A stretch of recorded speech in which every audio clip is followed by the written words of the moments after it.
गोपाल जी तांबे पूछते हैं कि सर जब मैंने लोन लिया था तो मेरी रेट ऑफ इंटरेस्ट बैंक ने 12.5% बताई थी और अब रेट ऑफ इंटरेस्ट मेरे लोन पर बढ़ा दी गई है, क्या बैंक लोन पर इंटरेस्ट रेट बढ़ा सकती है, हाँ या नहीं?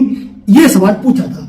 तो यहां पर मैं आपको बता दूं कि बैंक जब भी आपको कोई लोन देता है तो लोन सैंक्शन लेटर में आपके दो प्रकार की रेट ऑफ इंटरेस्ट होती है। एक होता है फिक्स रेट ऑफ इंटरेस्ट, दूसरा होता है फ्लोटिंग रेट ऑफ इंटरेस्ट।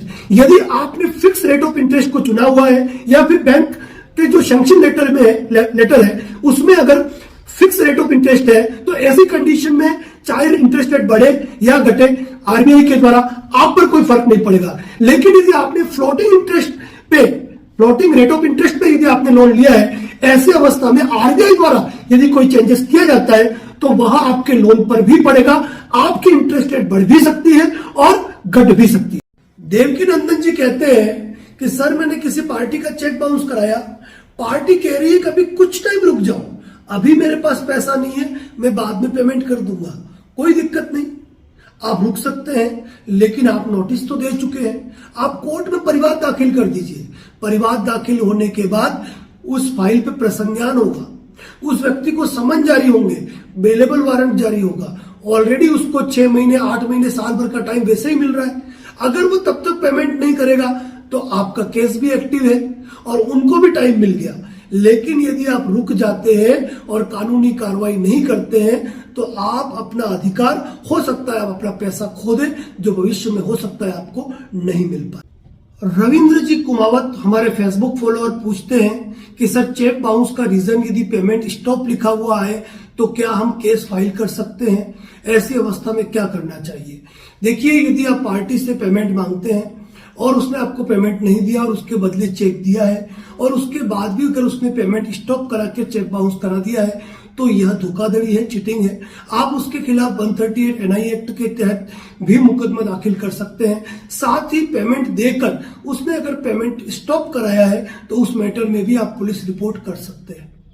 हमारे फेसबुक फॉलोअर सत्यनारायण जी गुप्ता के सवाल पर यही उत्तर दूंगा, यदि आप किसी भी व्यक्ति का कोई पुराना 2 पहिया वाहन या 4 पहिया वाहन या कोई भी गाड़ी खरीदते हैं तो आपको तभी खरीदना चाहिए जब वो वाहन उस व्यक्ति के नाम पर हो।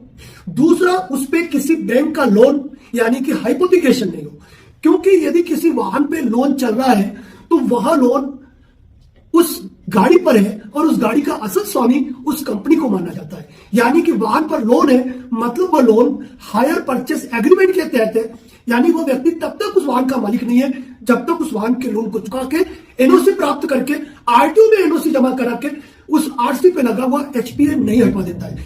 आप यदि किसी लोन ली हुई गाड़ी को खरीदते हैं और ऐसी अवस्था में यदि कंपनी वाले चाहे तो उस गाड़ी को सीज कर सकते हैं और आपके खिलाफ भी मुकदमा दर्ज करवा सकते हैं। ऐसी गाड़ी खरीदने से हमेशा बचिए।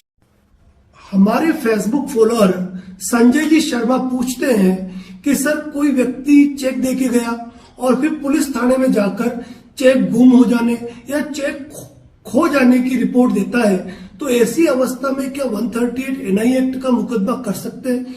जी बिल्कुल कर सकते हैं।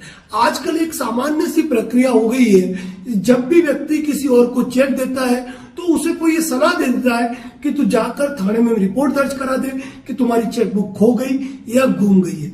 ऐसा कह देने से या फिर ऐसी रिपोर्ट दर्ज करा दिए जाने मात्र से कोई व्यक्ति अपने विधिक दायित्व के भुगतान से नहीं बच सकता है। ऐसी अवस्था में चेक बाउंस होगा, नोटिस भी जाएगा, कोर्ट में परिवाद भी पेश होगा और ट्रायल भी चलेगी। मात्र ऐसा कह देने मात्र से चेक का मुकदमा नहीं रुकेगा। कई बार हम हमारे मित्र रिश्तेदार की लोन में गारंटी देते हैं और फिर हमें बाद में एहसास होता है कि हम फंस गए। ऐसा ही एक सवाल हमारे फेसबुक फॉलोअर संजय जी अग्रवाल ने किया कि क्या सर किसी लोन में दी हुई जमानत या गारंटी को वापस लिया जा सकता है? जी हाँ, बिल्कुल लिया जा सकता है, बशर्ते इसके लिए आपको उस संबंधित बैंक या कंपनी से संपर्क करना होगा और जिस प्रकार की जमानत आपने दी है उसी प्रकार की जमानत देने के लिए कोई दूसरा शख्स मौजूद हो। यानी कि जिस लोन की जितनी संपत्ति की जमानत या गारंटी आपने दी है, जितनी हैसियत या स्थिति आप रखते हैं, वैसी ही हैसियत या स्थिति रखने वाला व्यक्ति स्वयं बैंक या कंपनी में उपस्थित हो और उस लोनी की मौजूदगी में यदि वह नए सिरे से तमाम खरापूर्ति कंप्लीट करके सारी औपचारिकता पूरी करके यदि नया व्यक्ति जमानत देता है तो ऐसी अवस्था में पुराना जो जमानती है उसकी जो जमानत या गारंटी है वह वापस ली जा सकती है। थोड़ी ये जटिल प्रक्रिया है लेकिन इसको फॉलो करके पूरा किया